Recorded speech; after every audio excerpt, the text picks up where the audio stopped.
Welcome back to Suntop channel. In our last video, we introduced you to our amazing air-cooled handheld laser welding machine and explored some of its outstanding features. But today, we're going to dive deeper into one of the most critical aspects that sets our machine apart: beam stability.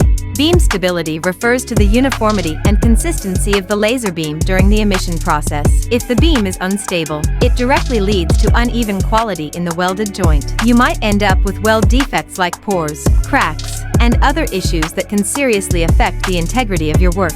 Ensuring beam stability is not only a must for enhancing welding quality, but it's also a vital way to boost production efficiency and cut down on costs. If you found this video helpful and want to learn more about our products, make sure to subscribe to our channel and don't hesitate to leave a comment below if you have any questions or topics you'd like us to cover in future videos. Thanks for watching.